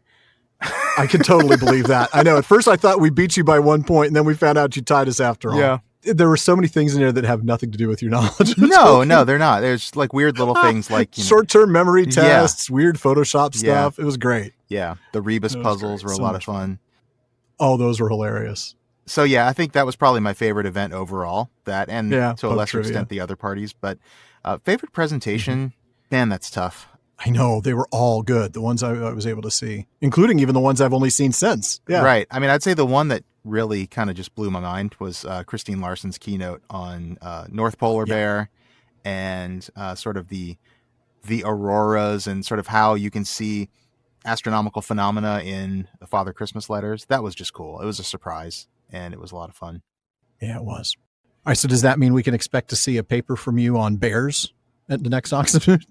Man, talk about somebody I want as my teacher, because I know, like every other slide that, she had like, somebody needs to write a paper on this. This is a good question. Seriously. I am thinking about something about bears. Yes. So we'll see. We'll see if it comes together. Well, I tell you what, I enjoyed Dr. Larsen's talk immensely. It was eye-opening. And of course, because I have such a special place in my heart for the Father Christmas letters, it was really enjoyable. But because I don't want to just repeat the answer, I'm going to say that my 1A and 1B. My other favorite would have been Brian Sibley's keynote presentation. Yeah. Because of just how insightful it was in terms, especially of the artwork. We got such a close look, and it's so fascinating. It's Brian giving the talk, but he did almost very little. It was maybe the first 10 minutes about his part in the process, and the rest was all Alan Lee's art. Yeah. And it was breathtaking and kind of explaining the process. And it was just fantastic. So I would line that up as my. I remember talking to someone after the event and talking about that presentation, and you see Alan Lee's art in the book, and it's beautiful for sure, but it's also printed on, it is the size of a piece of paper. Yeah. Seeing it up on the screen. Exactly. And Brian had some wonderfully high resolution slides. Yes, he did. Yeah, it looked great. Absolutely stunning. I mean, the temple to Morgoth in Númenor. With that shot. With the slaves being driven up the stairs for sacrifice. And the rivulets of blood running along the side. It's like, oh man, that's so creepy. Yeah. I'm going to watch that talk again on my big screen here, just so that I can see it in that high res. Yeah. And just pause and just stare at it for 20 minutes. Yeah. It's so powerful. Yeah. Fantastic book. I know a lot of folks, he even kind of laughed about this himself in the talk, thought, well, nothing's new in this book. It's just a cash grab. My goodness, folks, there's no easier, more straightforward way to understand the entirety of the Second Age than to read that book, because he's turned and put it into a timeline. Yeah, it is the most natural way to absorb the information. And it's just a fantastic compilation and editing job. He really sort of downplayed his own role, frankly. He really did. Genius of the way he put it together. And to be honest, I feel like his Númenor book is actually even a little bit more accessible than something like the Beren and Luthien standalone book or the Fall of Gondolin standalone book. Yeah, I agree. That's not a knock against Christopher Tolkien's work in those books at all, because those books are really important and very good introductions to those stories for people who haven't read, like all of the history of Middle-earth. Exactly. But because of the way he arranged it according to a timeline, it makes the story... It makes the story make sense. It flows like a single narrative. Yeah, it's really, really good, and it's very accessible, and it's a really important work for that. And he kind of made a joke about some of the people complaining about it being a cash grab, people complaining about him not taking the right approach with it. But I think he did a great job. I agree, 100%. So I think now it's time. Reflections on our first book signing, Shawn. I think we've done it, but let's do it again. What was the emotion that went through your mind and your heart when you sat down and looked down the line and realized, oh my goodness, all these people are here to get your signature on a book that you just finished writing? It was overwhelming and elating. I mean, I was so excited. Yeah. I mean, I couldn't have imagined it. We've been working on this book for close to 2 years now. And we knew that it was, obviously we've been working towards this publication date. We knew that there would be book signings, but part of me was always worried that, my book signings would basically just be me sitting there at the table waiting for somebody to walk up. And I have a feeling my 3 bookstore signings are going to be just like that. And mine in Austin could be like that too. Yeah. But, who knows? But it was great for the first one to be amongst our people. Wasn't it? And really, really good for my ego. So thank you all. Really good for my ego to see. It was comforting, wasn't it? It was. Yeah. To see, a long line, like all the way down to the stairs. Yeah. And it's hard to describe how long the line was if you haven't seen the Ruth Deach building at St. Anne's College, but probably a good 30 meters. Probably something 30, like that. 35 meters. There were probably never less than 100 people in line until the last 40 minutes, because we went through a lot. I mean, we had to cut off the line. We had to tell people after 2 hours, we had to cut off the line and do another session later for an hour long. And we had to tell people, okay, don't let anybody else come online, because it was kind of constant. And it was like chaotic. Yes, it was. Because, just like the whole process of selling the books and, that was a little bit chaotic, but thank you, Katie, for making that possible and for facilitating it and actually making it all work. Once they got to us, Katie had kind of dealt with the hard part, I guess, of selling them the book. And so by the time they got to us, it was, we just had to spend a little time talking to people, signing, and I think pretty much everybody got a selfie, which was great.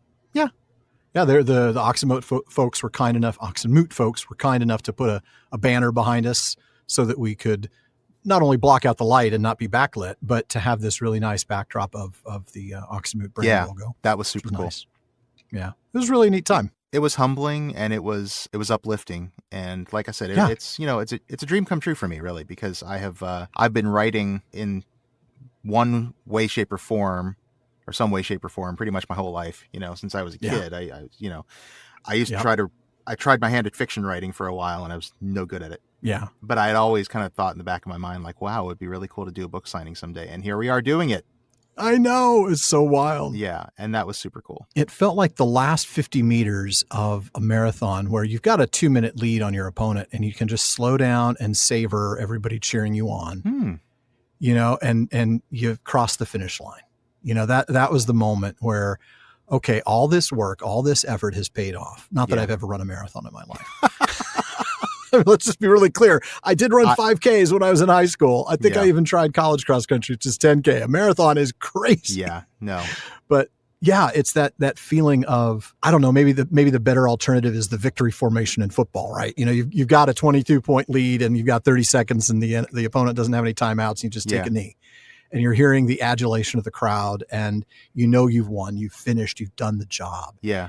And as hard as it was to write the book, and as much as I wanted to feel finished when we submitted the manuscript, we weren't finished because then it was time to help with the copy editing. Right. Then it was time to help with, with doing the marketing. And then we had to figure out the whole narration thing. This felt like a finish line. We haven't really had a chance to celebrate finishing the book because we hadn't finished the book. That's exactly. right. Even though we'd finished writing it, there were so many other things to do. My wife and I have had a bottle of champagne waiting to like celebrate the book for weeks. And yet when do you do that? Right. Yeah. Yeah. And it was like, oh, well, let's once we get the box of books before Oxonmoot, let's go ahead and is that when you chose? It's like, no, but we didn't do it because exactly. Then I was getting ready for Oxonmoot. So yeah. And I'm still getting ready as we record this. Tomorrow I go into the studio up in LA to narrate the audiobook for a week. Right. So we're still not done with this thing. So, even though the book releases on Tuesday here in the States, this coming Tuesday, September 12th, as we record this, I'm going to be working. Right. So I'll still be doing the book. Yeah. I think I'll celebrate maybe when the audiobook comes out because that'll be the last of my efforts in it. That makes sense. If nothing else, I'll celebrate Hobbit Day weekend when I do my first signing here in Austin. Absolutely. But yeah, I mean, like you said, it was the first time I kind of felt like, okay, we've done this and we can relax and we can enjoy spending time with people who are interested in it, get a chance to sign to them and, encourage them to find the guide that we were hoping to create to the world of Middle-earth and go deeper. Yeah. Wherever you are, the book gives you opportunities, whether it's adaptations or the books themselves or niches of the fandom. Yeah. That's our job. That's our objective here is to help you find a place in the fandom that you can explore more, to bring yourself more joy, more satisfaction, more hope, more friendship, whatever. Yeah. And to find deeper avenues into the community, whatever that looks like for you. And exactly. Yeah. I mean, so far it seems like people are responding well to the book. I've had a few people who, said they read it on the flight home or started reading it.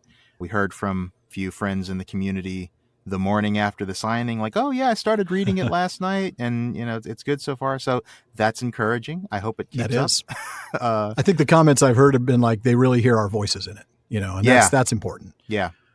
We never wanted this to read like just any old book. We wanted it to very much read like us. Yeah.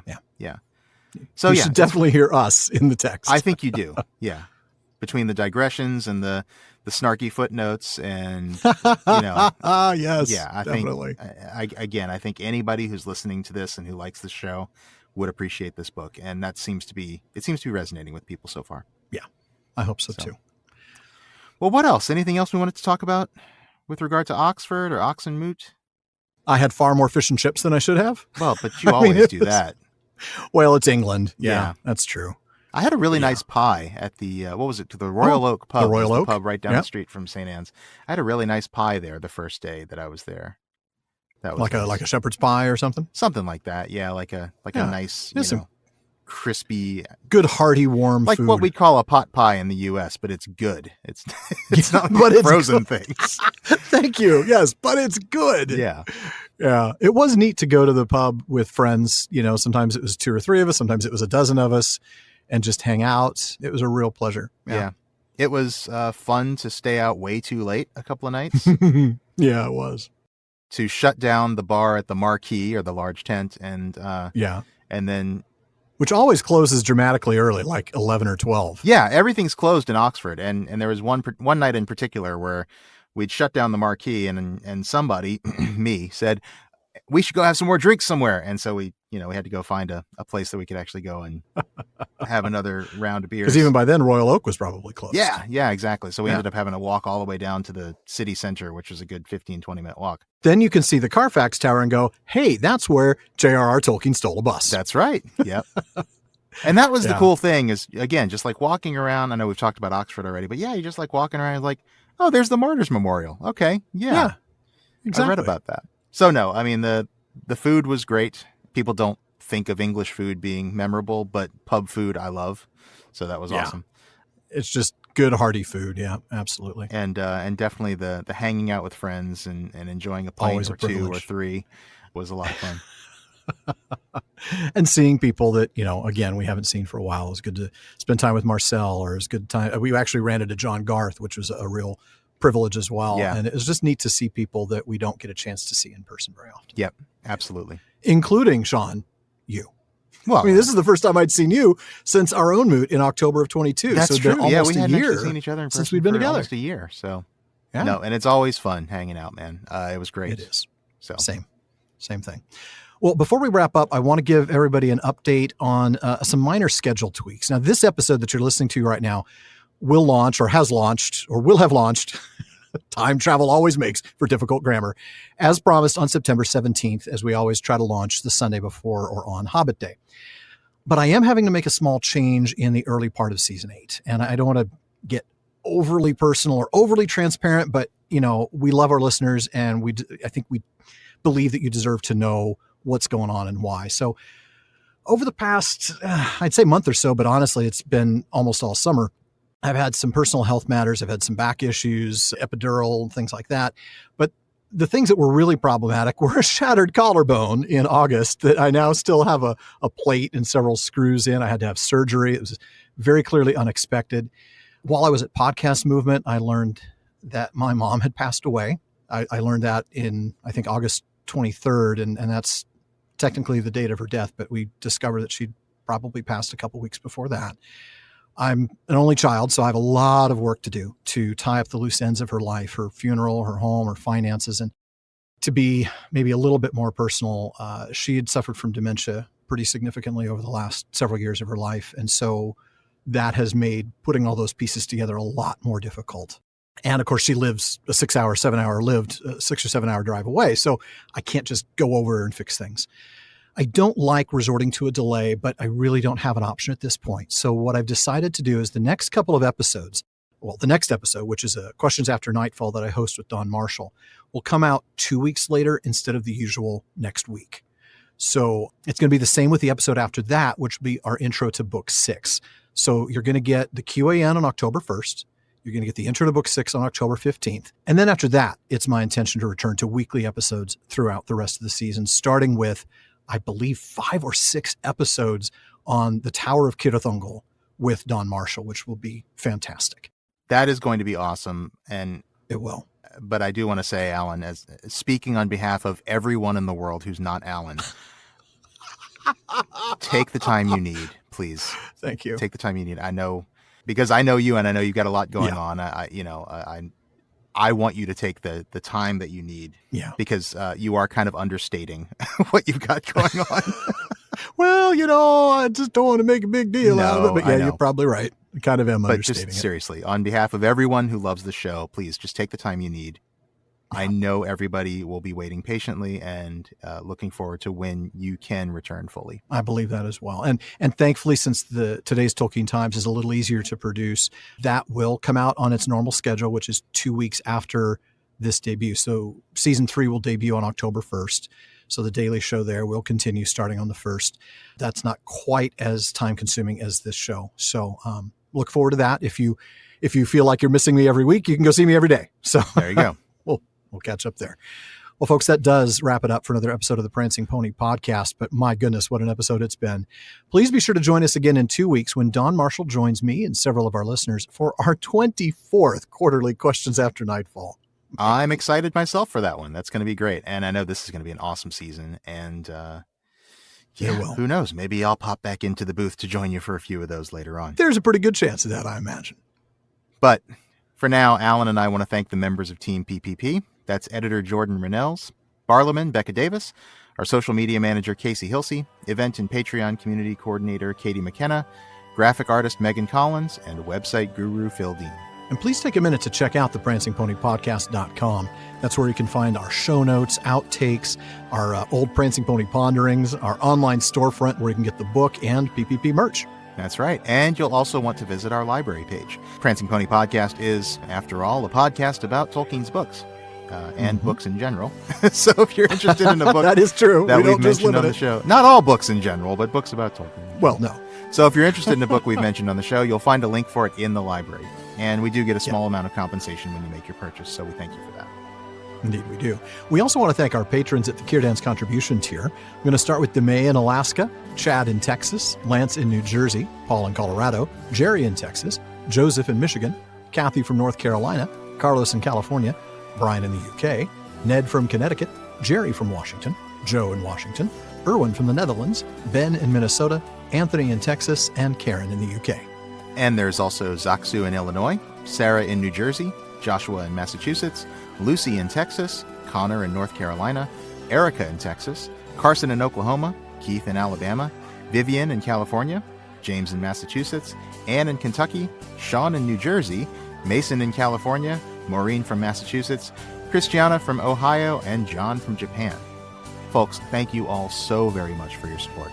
Indeed, thank you. And thanks to so many of you. I think I recognize at least 10 of those names that we saw in person at Oxonmoot. Absolutely. Yeah, it's fantastic. Yep. And make sure you don't miss any episodes of the Prancing Pony Podcast. Subscribe now through Spotify, Apple Podcasts, Amazon Music, or your favorite podcast app. And one last thing, as always, don't forget to send your thoughts, comments, and, well, most of all, your favorite Oxonmoot event to barliman@theprancingponypodcast.com. And if you want your voice literally heard, well, just send us audio of your question. Visit podinbox.com/prancingponypod and record your question for us. Just please be sure to still email the question to Barliman. Even though Barliman's been a lot more reliable lately, there's still a lot of mail to sort through, so we promise we'll try to get to you just as soon as we're able to. As always, though, this has been far too short a time to spend among such excellent and admirable listeners. But until next time, farewell, friends.